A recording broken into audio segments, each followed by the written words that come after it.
Bonjour chers amis, soyez les bienvenus sur ma chaîne YouTube. Aujourd'hui, soyez les bienvenus chez moi. Il n'y aura pas de vidéo de nature et de randonnée pour aujourd'hui. De toute façon, fort froid, et puis ça ne se prête pas pour pouvoir parler de questions de société. C'est mieux d'être ici à l'intérieur. Oui, c'est vrai que j'en ai fait pas mal par le passé, des vidéos sur les questions de société. Je les fais moi pour le moment parce qu'évidemment, ça, on va dire, j'ai pas toujours le temps et je suis aussi en plus avec quelqu'un d'assez exigeant, donc je veux quand même avoir une certaine qualité dans le message de ce que je me dans le message que je veux faire passer. Donc c'est souvent beaucoup plus facile pour moi de faire des vidéos de visite ou des vidéos de nature. Bon voilà, ça fait longtemps que j'ai ces idées-là en tête et j'aimerais bien justement vous les faire passer.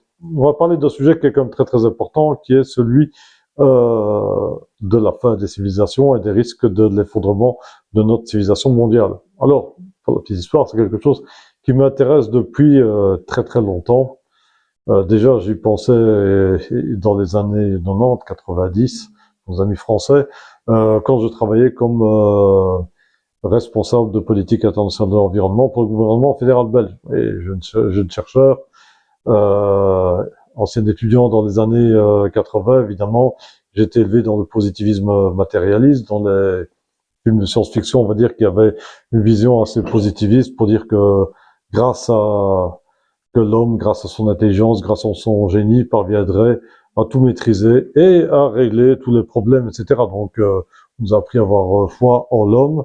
Évidemment, c'était avec cet esprit que je me suis occupé dans les années 90 quand j'étais attaché au cabinet du ministre de la politique scientifique, puis quand j'ai travaillé dans le cadre de la Convention de Rio sur la biodiversité par après, voilà, je me suis occupé de conventions internationales sur l'environnement, et je croyais vraiment que les choses pourraient s'arranger, que ce soit concernant les changements climatiques et la Convention de Rio sur la biodiversité qui me tenait particulièrement à cœur. Force est de constater que 30 ans après, il n'y a pas grand-chose qui s'est arrangé et que les choses vont plutôt dans un sens très négatif à l'heure actuelle. Alors, nous vivons évidemment dans ce faux sentiment d'avoir confiance en l'homme et qu'on maîtrise tout, ce qui est un faux sentiment. Surtout, nous vivons dans un faux sentiment de confort et de sécurité, parce que nous sommes de toute l'histoire de l'humanité les êtres humains qui sont les plus choyés, qui vivent dans avec un confort inégalé et avec une sécurité apparente inégalée, parce que jamais les gens n'ont vécu avec autant de facilité et de confort. Et comme j'ai déjà dit dans certaines de mes vidéos et que je le redirai encore, le confort est très très mauvais pour l'être humain, d'où on s'est un peu endormi, on a oublié un peu tous les risques qui pesaient sur nous. Alors je vous dirais que en 2000, j'ai été voir le film de Disney Dinosaurs avec Aladar. Enfin, c'est un film que j'ai revu des tas de fois par après avec mes enfants. Et je me suis toujours dit que c'était le genre de choses que nous pourrions finalement vivre. Parce qu'on aurait déjà ce que je savais déjà sur l'environnement et que ça ne s'arrangeait pas. Voilà, c'est ce que je pensais. Maintenant, voilà, je pense que malheureusement, c'est en train de se rapprocher de plus en plus de nous. Alors, quels sont les signes, justement, qui peuvent nous laisser penser qu'on puisse avoir un effondrement de la société occidentale? Ben, il y a plusieurs signes. Alors, comment est-ce que meurt une civilisation? Évidemment, elle peut mourir aussi de morts violentes. Vous avez les cas de conquête comme la chute de l'Empire aztèque ou de l'Empire inca, là, ce sont des morts violentes, et vous pouvez avoir une catastrophe naturelle qui élimine complètement une civilisation. Ça, c'est déjà arrivé. Cependant, les civilisations meurent de l'intérieur. Et c'est ce qui a fait leur grandeur en général qui les tue. Et souvent, les germes de l'effondrement sont situés à l'intérieur d'une civilisation. Et quand il arrive des catastrophes extérieures, elles ne font que devenir accélérer les difficultés qui étaient déjà présentes. Ça, on va le voir. Justement, quels sont les problèmes auxquels nous sommes confrontés? Ben déjà, nous pouvons dire que, j'en ai parlé, nous avons la chute de la biodiversité, la destruction des écosystèmes. C'est en train de s'accélérer. Donc voilà, j'ai travaillé dessus il y a une trentaine d'années. Et franchement, la situation n'est guère très très brillante. Les stocks de poissons dont nous dépendons s'effondrent et tout ce qui est comme faune, flore sauvage est en train de disparaître. Alors, juste un bête exemple, les insectes, il n'y en a pratiquement plus. Même les abeilles sont en voie de disparition. Donc c'est vraiment un truc inimaginable et catastrophique. Nous avons la pollution généralisée, parce que maintenant il n'y a nulle part qui ne soit pollué. Moi, j'ai déjà eu l'occasion d'aller, quand je travaillais au fin fond de la forêt canadienne, il y avait des ordures là-bas. J'ai traversé le Sahara en Mauritanie, il y avait des ordures et des déchets de plastique partout. Idem, j'ai voyagé au Bénin, il y avait du plastique partout dans certains endroits, dans la brousse. Donc la pollution est malheureusement partout. Et les sols sont pollués, les nappes phréatiques sont polluées. Ça, on parlera même, je voudrais même que je fasse une vidéo sur la pollution de l'eau, parce que ce qu'on voit, c'est pas triste. Mais ça, c'est une autre histoire, on verra ça dans une autre vidéo. Autre problème, ben, on a évidemment une énorme dépendance aux énergies fossiles. Nous dépendons terriblement des énergies fossiles, et alors donc les ressources sont limitées au départ, mais la demande ne fait que d'augmenter, parce que tout le monde entier a besoin de ces énergies fossiles. Oui, tout ça s'était mis en place à une époque où il y avait que le monde occidental, les États-Unis, une partie, enfin l'Europe surtout, une partie des États-Unis, puisque le reste est encore plus ou moins le Far West et la brousse. Les États-Unis sont quand même très inégalement développés. Nous avons également l'ancienne URSS, etc., et quelques capitales dans le reste du monde, etc., qui dépendaient des énergies fossiles il y a une centaine d'années.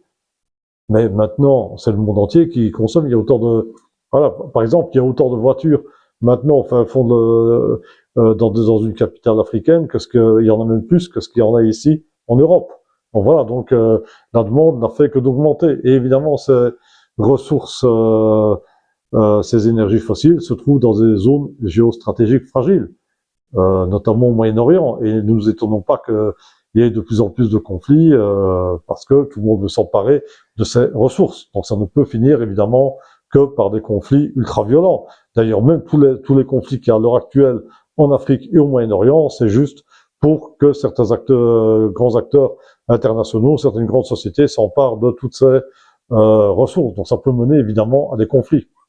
Et alors, un petit truc un peu cauchemardesque, c'est que par rapport à ces énergies fossiles, nous sommes dans un monde qui est très interconnecté et très interdépendant, et qu'il est beaucoup plus que ce que ça n'a jamais été dans toute l'histoire. Imaginez que, par exemple, même pour parler de mon vélo a été assemblé en Malaisie à partir des composantes qui venaient de 25 pays différents, de partout dans le monde, et puis c'est ramené ici en Europe. Et c'est comme ça pour tout, pour nos vêtements, pour ce que nous mangeons, pour tout. Et évidemment, il est clair que qu'à la moindre problème, on peut se retrouver avec d'énormes soucis logistiques. Pensez notamment à l'époque du Covid. On était incapable de fabriquer des masques, des respirateurs, etc.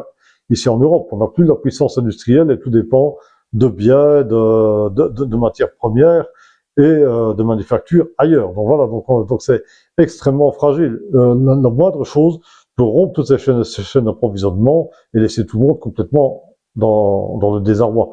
Donc c'est un système qui est hyper complexe, très interconnecté, très interdépendant, évidemment, qui est hyper fragile. Autre problème, l'eau. Ben, l'eau, il y en a de l'eau pure, et on a de moins en moins. Il y aura de plus en plus de conflits autour de l'eau. Il y en a déjà à l'heure actuelle. Qu'est-ce qu'on a comme conflit? Il y a fait y avoir une guerre entre l'Éthiopie et l'Égypte. Il y a comme beaucoup de problèmes autour de la vallée du Nil. Et voyez au Moyen-Orient, il y a comme des conflits potentiels entre la Turquie et la Syrie, pour notamment concernant les barrages sur le Tigre et sur l'Euphrate. Il y a certains pays gardent l'eau, les autres n'ont pas. La Syrie, l'Irak n'ont pas d'eau, la Turquie le garde. Vous avez le même problème avec Israël, qui s'est emparé de toute l'eau de la région. Et d'ailleurs, même depuis la chute du régime de Bachar el-Assad, on les a vus s'emparer du mont Hermon, qui est quand même une réserve importante d'eau. Donc tout ça, ce sont des phénomènes, évidemment, que ce manque d'eau ne peut aussi que générer que des conflits catastrophiques, qui ont évidemment, bien sûr, des répercussions sur tout le reste, puisque nous avons un système interconnecté hyper fragile. Alors, il y a également les réchauffements climatiques. Alors, quelle que soit la cause des réchauffements climatiques, on ne va pas rentrer dedans. Leur impact est par contre bien réel. Il y a de plus en plus des zones qui vont être inondées, le niveau de la mer est en train de monter. Il y a des zones où les gens ne pourront plus cultiver, où ils vont devoir les quitter. Il y aura de moins en moins de ressources en eau, et on aura surtout des événements extrêmes de plus en plus fréquents, tels que des grandes sécheresses, des inondations, etc. Et donc, le réchauffement climatique a un impact quand même très très important. Ça nécessiterait de faire toute une vidéo entière dessus, mais c'est une réalité, quelles qu'en soient les causes. On n'en discute pas, c'est un phénomène qui est en train de se passer et qui a déjà lieu. Il y a déjà eu de changements, il y a déjà eu pas mal de changements climatiques dans le passé aussi. Alors, toutes les ressources naturelles, on a parlé des énergies fossiles, mais il y en a de moins en moins, et les gens s'entretuent aussi pour ça. Alors, vous voyez, donc par exemple, bon, il y a tous les enjeux au niveau des voitures électriques et des batteries. Bah, déjà rien que pour avoir les terres rares, il y a énormément de conflits. Tout ça, il y a de moins en moins de ressources et les gens se battent pour les avoir. Beaucoup de conflits géostratégiques sont liés à ça. L'Afghanistan, par exemple, c'est très riche en terres rares. Et tout le monde veut. Pourquoi est-ce que les Chinois commencent maintenant à courtiser les Afghans? C'est pour leurs terres rares. Donc voilà, il y a beaucoup de conflits s'expliquent justement par tout ça. Bon, déjà tout ça, ça nous met dans une situation qui nous fragilise terriblement. Évidemment, il y a tout un volet dont je n'ai pas parlé qui est socio-économique et politique. Et ça, je vais le réserver dans une autre vidéo, avec notamment un parallèle avec l'Empire romain, qui est vraiment un modèle quand même important. Et on va voir que ce qui se passait à l'époque de l'Empire romain, ben, c'est ce qui se passe aussi maintenant. Alors, pourquoi est-ce que je fais ce genre de vidéo? Parce que moi, ça fait très longtemps que j'ai eu une prise de conscience de tous ces problèmes-là, et ça fait longtemps que je vis en fait en me préparant à vivre dans un monde instable où on peut faire face du jour au lendemain à des situations auxquelles on n'est pas préparé. Et le truc, c'est d'être surtout mentalement préparé à tout cela, parce que quel que dépend de toutes les préparations que vous avez, les stocks que vous avez, etc., tout que vous êtes pris, vous êtes volé. Le plus important, c'est d'être déjà prêt psychologiquement. Si vous êtes prêt psychologiquement à faire face à ce genre de difficultés, vous avez évidemment, bien sûr, une longueur d'avance sur les autres. C'est-à-dire qu'il faut évidemment aussi acquérir les talents qui peuvent venir avec, les capacités physiques, s'entraîner, etc. Il y a beaucoup de choses éventuellement à faire. Mais si déjà vous êtes dans un état d'esprit de ne pas croire dans l'idée que nous vivons dans un monde stable et que l'homme maîtrise tout et qu'on vivra toujours comme ça, évidemment, vous êtes déjà gagnant. C'est un peu aussi le genre de message que j'essaie de faire passer à mes étudiants quand je vois notamment la théorie de l'évolution sur les extractions de masse. On essaie d'aborder les causes pour lesquelles notre société pourrait éventuellement s'effondrer.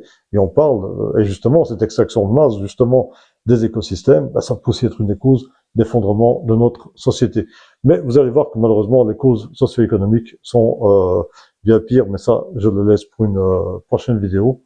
Je vous souhaite une très bonne soirée. Si vous aimez ce genre de vidéo, faites-le savoir dans vos commentaires. On va évidemment continuer, éventuellement répondre à vos questions. Donc, j'attends vos questions et vos commentaires éventuels. Je vous souhaite une très bonne soirée et à très bientôt. Au revoir.